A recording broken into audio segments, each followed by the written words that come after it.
Assalamualaikum teman-teman, seperti biasa sebelum mulai Mimin mendoakan semoga teman-teman semua selalu dalam keadaan sehat walafiat. Oke, kali ini kita akan melanjutkan Martial Master versi novel bagian 1686. Bagi yang bergabung selamat bergabung, dan bagi yang belum subscribe dulu lah agar Mimin tambah semangat lagi nih bikin videonya. Oke, kalau sudah kita langsung masuk ke isi ceritanya.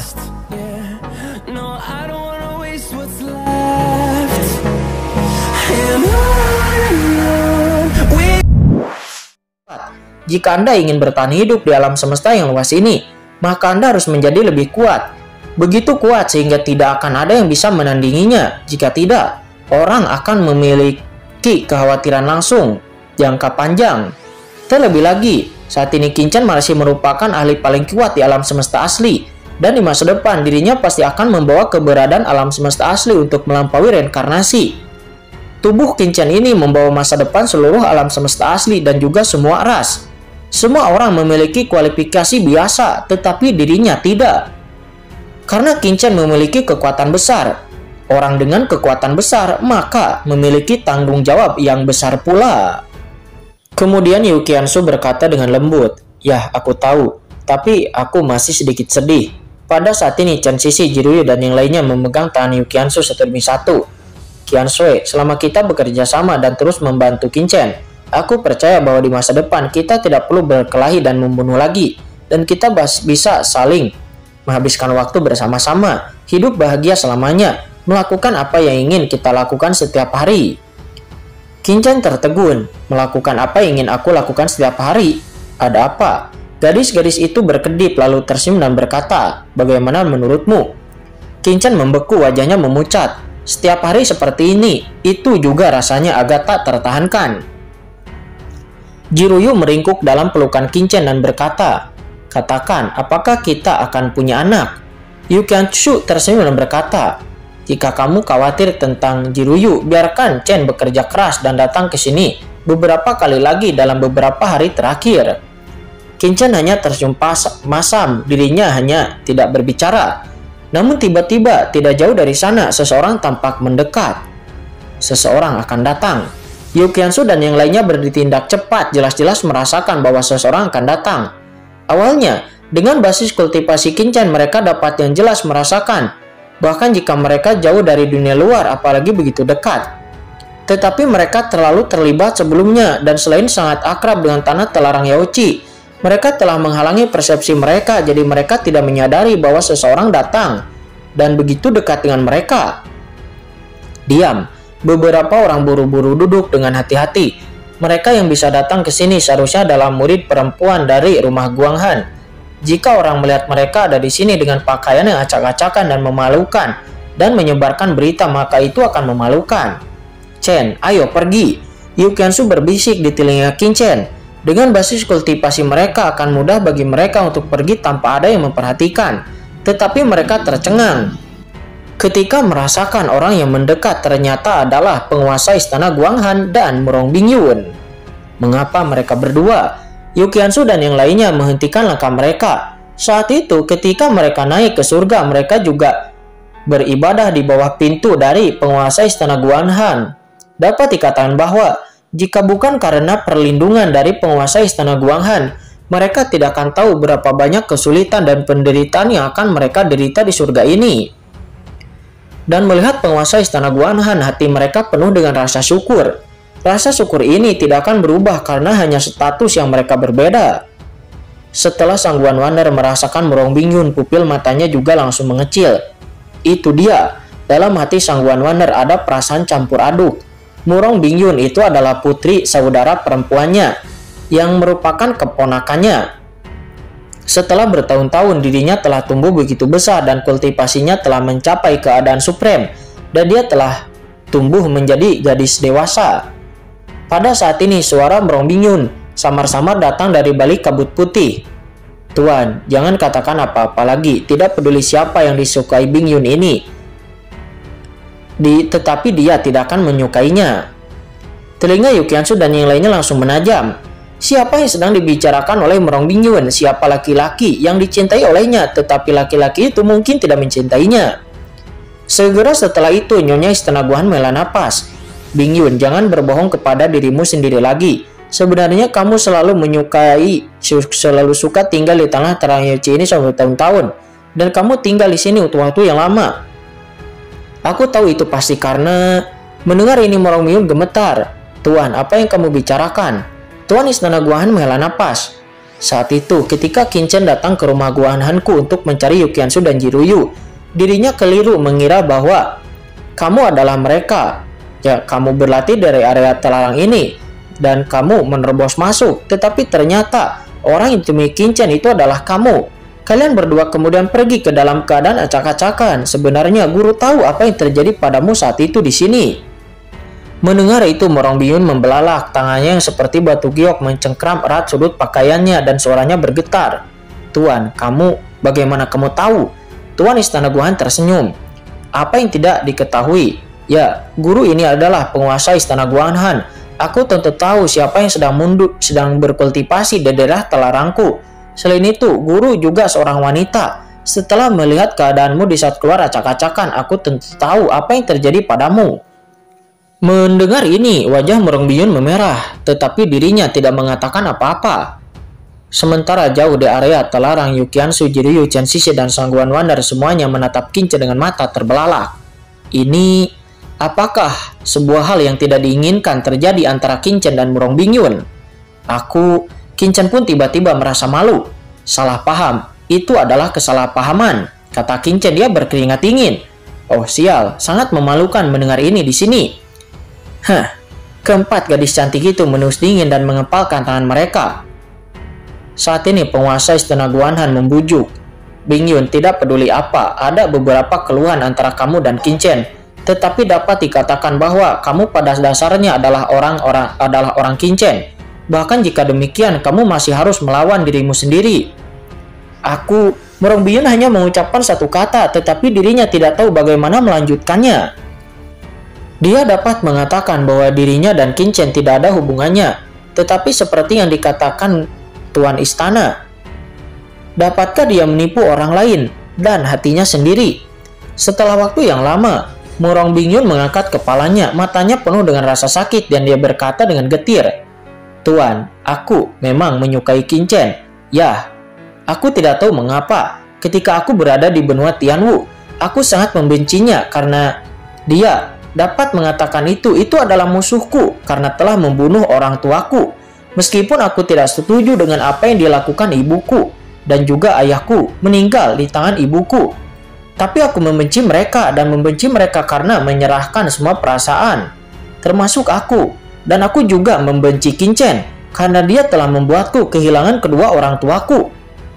Tetapi ketika aku melihatnya di benua Tianwu, demi seluruh penduduk benua, Qinchen berjuang mati-matian melawan ras iblis yang kuat. Bahkan dia rela mengorbankan dirinya sendiri ketika aku tidak melakukannya. Dan itu membuat ada rasa kagum dariku padanya. Aku sangat mengagumi Qinchen. Dirinya dapat memberikan segalanya untuk orang-orang asing itu, untuk masyarakat umum, bahkan jika itu berarti mengorbankan nyawanya sendiri. Dan aku juga mengagumi Papilun Candi yang dibangunnya, yang benar-benar dapat mempertimbangkan untuk rakyat, demi rakyat jelata di seluruh dunia. Jadi setelah aku datang ke surga, aku hampir menyerah untuk membencinya. Aku hanya ingin melupakan Qinchen itu, melupakannya sebagai pribadi. Aku hanya membenci mengapa aku dilahirkan di dunia ini, dan aku tidak membenci siapapun. Jadi ketika aku bertemu Yukiansu dan Jiruyu, waktu itu aku tahu mereka adalah wanitanya Qinchen, tetapi aku bersedia membantu mereka. Karena aku mengagumi mereka. Aku mengagumi apa yang telah mereka lakukan untuk rakyat biasa di benua Tianwu dan Qinchen. Namun, surga tidak rela melepaskanku. Mengatakan ini, Morong Bingyun menangis terseduh-seduh. Takdir membuatku bertemu lagi dengannya di surga. Dia tidak hanya merebut tubuhku waktu itu, tetapi juga merebut hatiku. Dan aku jatuh cinta kepadanya. Jadi kenapa dia sama sekali tidak menerimaku? Dan aku juga tidak berani menatap matanya secara langsung. Jadi Tuan, jangan katakan apa-apa lagi. Sekarang aku sangat puas. Meskipun dia mungkin telah melupakanku, tapi aku dapat memperhatikannya dalam diam pun aku sudah senang. Dalam diam untuk Papilun Candi, untuk surga ini, untuk umat manusia. Untuk alam semesta asli, semua ras berkontribusi. Aku sangat puas dan sangat bahagia. Aku sama sekali tidak ingin meminta kemewahan dan aku tidak berani meminta kemewahan apapun. Murong Bingyun berkata, dan Murong Bingyun mengatakannya sambil menyeka air matanya, dan dia berusaha sekuat tenaga untuk memaksakan dirinya tersenyum. Sementara saat ini yang melihat itu, Yukiansu dan yang lainnya pun terdiam. Tak seorang pun dari mereka menyangka bahwa ternyata Murong Bingyun memiliki perasaan cinta seperti itu terhadap Qin Chen di dalam hatinya. Penguasa istana Guanghan menatap Murong Bingyun dengan sedih. Dirinya mengulurkan tangannya dan menyeka air mata di sudut Murong Bingyun. Bingyun, mengapa kamu melakukan ini? Dengan bakatmu, penampilanmu, dan kepribadianmu, selama kamu dapat menghadapi Qin Chen dan mengatakannya dengan berani. Apapun hasilnya, mungkin kamu tidak akan menyesal, tetapi sekarang kamu... Kata penguasa istana Guanghan, namun Murong Bingyun segera menyela. Tuan, jangan bicarakan itu lagi. Sebenarnya, Tuan, mengapa kamu tidak seperti aku? Tiba-tiba Murong Bingyun tersenyum pahit. Aku, penguasa istana Guanghan tercengang. Sebenarnya, Tuan juga menyukai Qin Chen, kan? Kata Murong Bingyun. Tidak jauh dari sana, Yukiansu dan yang lainnya pun tercengang ketika mendengar kata-kata itu. Apakah penguasa istana Guanghan juga menyukai Qin Chen? Ini... Melihat kepala penguasa istana Guanghan yang tersipu, dia berkata dengan suara gemetar, Bagaimana kamu tahu? Apa? Ini? Keempat gadis itu pun membuka mulut mereka lebar-lebar dan tidak bisa menahan diri untuk tidak tergerak. Siapa itu? Penguasa istana Guanghan dan Murong Bingyun tiba-tiba berubah warna. Boom! Segera dua aura supreme yang mengerikan tersapu seperti lautan luas dalam sekejap. Dan itu menyapu ke arah Qin Chen dan yang lainnya dengan ganas. Boom! Seolah-olah ombak yang mengamuk menghantam karang. Kabut putih dari kolam yang tak terhitung jumlahnya menghilang seperti tornado. Dan seketika memperlihatkan sosok Qin Chen dan keempat wanita yang tertiup angin. Qin Chen, Qiansu, kamu. Ketujuh orang yang semuanya ada di sana saling menatap. Dan mereka semua tertegun sejenak. Terutama setelah melihat pakaian Yukiansu dan lainnya yang nampak bugil. Wajah penguasa istana Guanghan dan Murong Bingyun langsung menjadi sangat merah. Mengingat apa yang mereka katakan sebelumnya, betapa banyak orang yang tidak sadar mencari tempat untuk menyembunyikan wajahnya. Tidak menyangka pengakuan cinta mereka terhadap Qin Chen didengar sendiri oleh sang Qin Chen sendiri. Nyonya istana Guanghan, Murong Bingyun, apakah kalian berdua aman dan sehat? Kata Qin Chen. Untuk meredakan suasana, Qin Chen mengangkat tangannya dan menyapa mereka secara proaktif. Segera keenam pasang mata itu langsung tertuju kepada Qin Chen dan Qin Chen segera menurunkan tangannya karena malu. Keluar dan bicara, ayo. Dengan lambaian tangan Qin Chen, jubah pada beberapa orang langsung muncul dan dalam sekejap mata mereka muncul di luar area telarang Yaoqi. Beberapa orang saling memandang dengan cemas dan mereka semua sedikit malu. Mereka baru saja akan berbicara untuk meredakan rasa malu, namun tiba-tiba... Boom!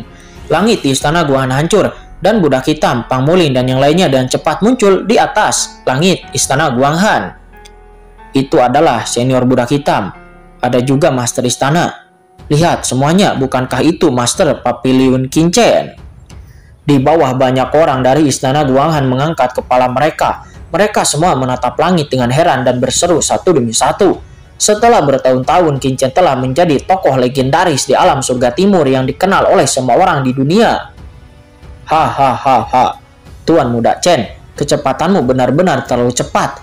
Budak tua ini telah mengejarmu untuk waktu yang lama dan datang ke istana Guanghan. Tuan Muda Chen, kamu telah menunggu lama. Begitu budak hitam muncul, dia buru-buru berkata sambil tersenyum. Kalian adalah... Namun begitu dia datang ke tempat kejadian, dia merasa bahwa suasananya terasa tidak tepat. Intuisinya yang tajam membuatnya merasa bahwa sesuatu pasti telah terjadi di sini sekarang. Budak hitam, ayo pergi ke Papiliun Candi dan lihat apakah ada perubahan di Papiliun Candi akhir-akhir ini, kata Qin Chen. Dia berkata buru-buru. Qin Chen segera menarik budak hitam itu dan berbalik untuk melarikan diri. Oh sial, tidak tahu malu untuk tinggal di sini lebih lama lagi. Dan jika kamu tinggal lebih lama lagi, maka kamu mungkin akan mati. Melihat Qin Chen melarikan diri dengan putus asa, Yukiansu dan yang lainnya hanya tertawa terbahak-bahak. Orang ini Kemudian Yu Qianzu dan yang lainnya menatap Nyonya Istana Guanghan dan Murong Bingyun. Wajah Nyonya Istana Guanghan memerah karena malu, sementara Murong Bingyun menundukkan kepalanya. Beberapa hal, jika kau menginginkannya, kau harus memperjuangkannya sendiri. Tidak seorang pun akan mengambil inisiatif untuk memberikannya kepadamu, kata Yu Qianzu kepada Murong Bingyun dengan ringan. Lalu menatap Tuan Istana Guanghan dan berkata, "Tuanku, lama tidak bertemu. Mari kita pergi ke Papilun Candi untuk duduk sebentar." "Yah, baik." Tuan Istana Guanghan buru-buru mengangguk. Seketika beberapa orang terbang dengan cepat, sementara sekujur tubuh Murong Bingyun gemetar. Dan pada saat ini tiba-tiba sebuah tangan ramping menyentuh bahunya lalu mengusap rambutnya. Murong Bingyun mengangkat kepalanya melihat bahwa itu adalah Sang Guan Waner. Dia berkata dengan heran, Bibi kecil." Sang Guan Waner menatapnya dengan lembut dan berkata, "Bingyun, kamu harus ingat bahwa seringkali kamu perlu peduli. Yang penting bukanlah bagaimana orang lain melihat identitasmu, tetapi bagaimana kamu melihat dirimu sendiri. Tidak seorang pun dapat memilih asal-usul mereka. Identitas setiap orang hanyalah simbol dirinya. Sebenarnya, jangan khawatir tentang itu semua sama sekali. Ayo pergi." Setelah mengatakan itu, Sang Guan Waner berbalik dan pergi, hanya menyisakan Murong Bingyun yang berdiri di langit dengan tatapannya yang kosong. Pada hari-hari berikutnya, Qin Chen bertemu dengan banyak teman lama di Papilun Candi, termasuk Pu Qiankun, Mo Yuanbei, dan serta teman-teman dari Akademi Tianxing, seperti Lin Tian, Wan Qiming, juga kakeknya Qin Bantian, dan juga sepupunya Qin Ying. Selama bertahun-tahun, kultivasi Lin Tian telah meningkat pesat. Dengan bantuan sejumlah besar sumber daya, masing-masing dari mereka telah mencapai keadaan tertinggi. Mereka telah menjadi yang terbaik di antara generasi muda di alam semesta asli dan menjadi tulang punggung surga. Bahkan lelaki tua Qin Bantian saat ini telah melangkah ke ranah Tianjun dengan bantuan Papilun Candi yang dapat digambarkan sebagai sangat indah. Sementara Lin Tian dan Wan Qiming telah menikah dan juga telah memulai bisnis mereka. Dan mereka juga telah memiliki seorang putra yang gemuk yang membuat Yu Qianzu dan yang lainnya sangat iri. Tentu saja Qin Chen juga bertemu dengan Zhao Lingshan, Ji Sun, Wei Shiqing, Qin Tinting, Ao Qingling, Li Wanse di Papilun Candi. Dihadapkan dengan begitu banyak wanita cantik, Qin Chen tidak tahu harus berkata apa. Setelah tinggal di Papilun Candi selama beberapa hari, Qin Chen mengabdikan dirinya pada tugas penting untuk memulihkan surga. Karena selanjutnya Qin Chen akan segera pergi ke dunia bawah. Dan sebelum pergi ke dunia bawah, hal terpenting bagi Qin Chen adalah memulihkan surga sebanyak mungkin. Dan Xiao Supreme juga yang lainnya juga membantu Qin Chen dalam memperbaiki surga.